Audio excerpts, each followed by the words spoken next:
uma sessão para mostrar aos parlamentares, aos líderes políticos, as atrocidades cometidas pelo Hamas. O senhor chegou a ver algumas dessas imagens já?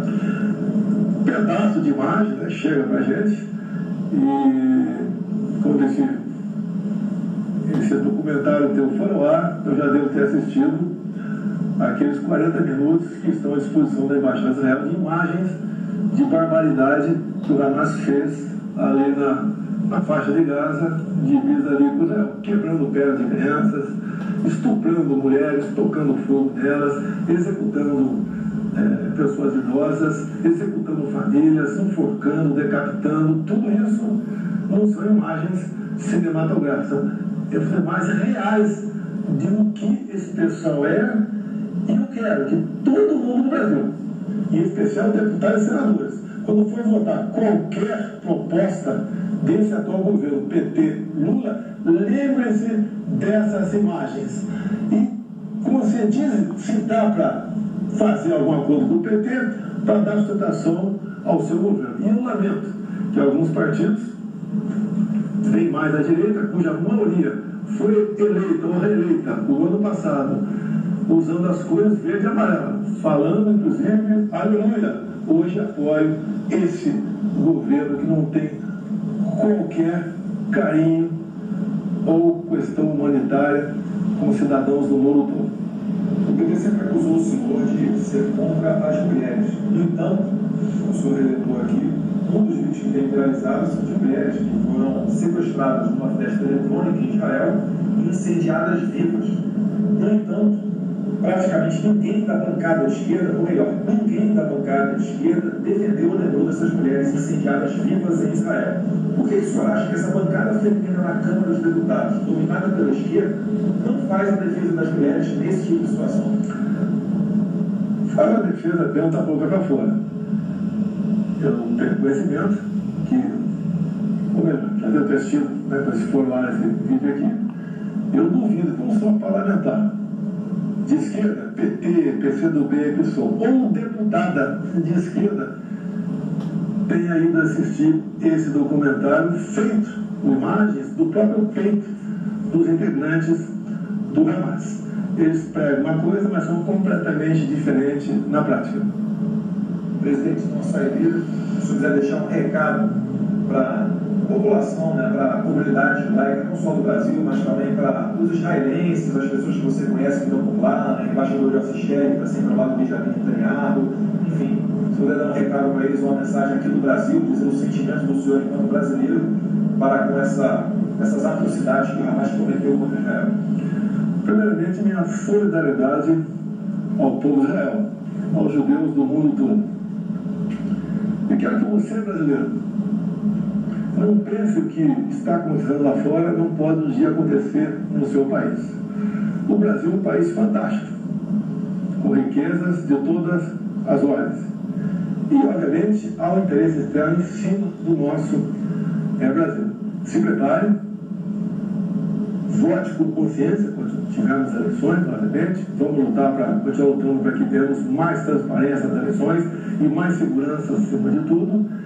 E vamos nos preparar, de modo que não venhamos sentir o que o povo israelense sente no momento.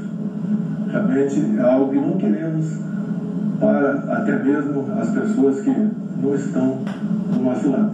Os filhos, ficamos alguns dias lá para conhecer como é que pode aquele pequeno espaço de terra, menor que o menor estado brasileiro, o povo viver com independência, viver bem, com tecnologia, com informação, com uma indústria realmente de nos fazer inveja, sem uma gota de petróleo e basicamente sem água potável também. Então vamos ver como é que funciona em Israel, como é que é a agricultura deles no deserto, a piscicultura, o deserto, né? A agricultura, na verdade, em terras menos férteis, bem menos férteis que a nossa, e é uma experiência fantástica.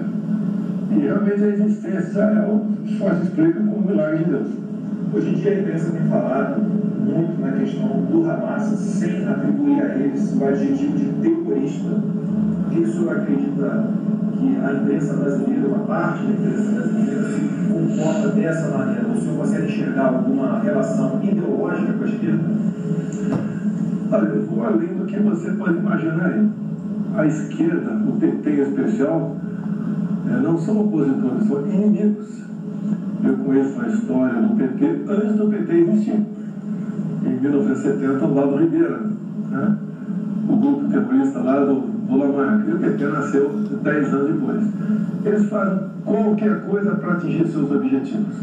O Hamas, no meu entender, a partir do momento que eles não consideram um grupo terrorista, serve de inspiração para essa esquerda radical no Brasil, materializada com o nome de PT.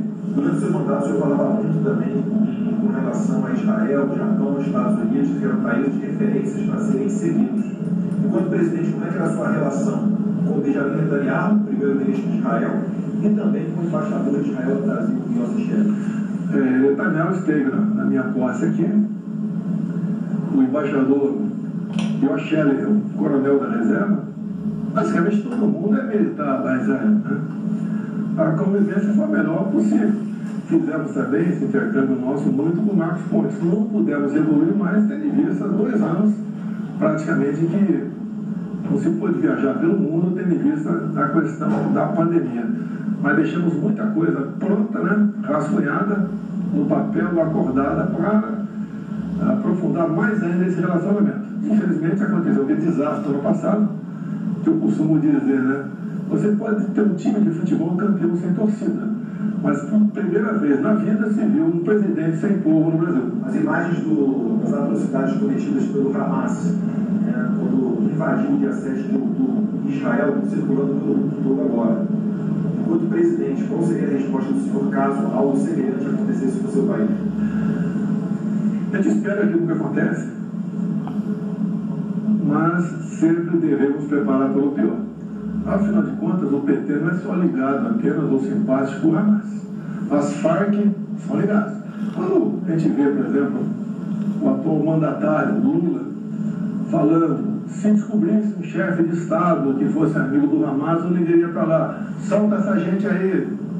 Agora, deixa bem claro, Ingrid Betancourt foi sequestrada pelas Farc da Colômbia, e antes desse sequestro, bem antes, criou-se um Foro de São Paulo, para presidente, e as Farc. E a senhora Ingrid Betancourt teve presa em sequestro por 6 anos. E tem imagens dela, o pessoal fazendo barbaridade com ela. Tá? Então, não podemos achar que esse PT que está aqui quer o melhor para o seu povo. Não, eles querem o poder absoluto. E de preferência, obviamente, não poderia ser diferente, né? O povo na miséria, vivendo de migalhas do Estado. A Argentina tem uma das maiores comunidades atentadas, em 92 e 94, contra a Embaixada de Israel e também a Associação Israelita AMIA. Há relatos, segundo o jornalista Leonardo Coutinho, que inclusive fez uma biografia de Hugo Chávez, de que num desses atentados, os terroristas tenham fugido cruzando para o Brasil e do Brasil pegando o voo saindo do continente sul-americano. Hoje em dia também tem a presença do Hezbollah dentro da estrutura do governo, da ditadura, da narco-ditadura de Hugo Chávez. O Brasil é uma terra fértil para esses terroristas. O terrorismo só ocorre quando existem essas explosões e essa matança de gente? Não, tem outras formas de terrorismo. Você pode ver, ao longo de 4 anos, o MST, que eu considero um grupo terrorista, esteve adormecido. Em parte porque nós titulamos terras, a mais de 400 mil pessoas, conseguimos fazer que o campo se armasse. Mas você vê, foi só o TSE anunciar o resultado das eleições, o MST voltou com toda a carga, levando o terror ao campo. Somado ainda com o fato do fim com um novo marco temporal, que está pacificada essa questão indígena. Então, o que a gente entende aqui? É que a esquerda se une ao que é de pior no mundo e fabrica também pessoas desse tipo aqui dentro, através das escolas dos sem terrinhas, por exemplo, para que eles não saiam mais do poder. Ouso dizer que em 2003, quando o PT chegou ao poder pela primeira vez, o que nos salvou, né? Você fala em Deus, sim, acredita em Deus, mas foram os escândalos de corrupção do Mensalão e Petrolão, que tornou insustentável a permanência do PT no poder. E eles agora, voltando, sabe-se lá como, eles falam de tudo para não deixar mais o poder. E, lamentavelmente, a gente vê colegas parlamentares achando que pode fazer acordo com o PT, votando coisas, estratégias para o nosso país, como, por exemplo, a questão da reforma tributária.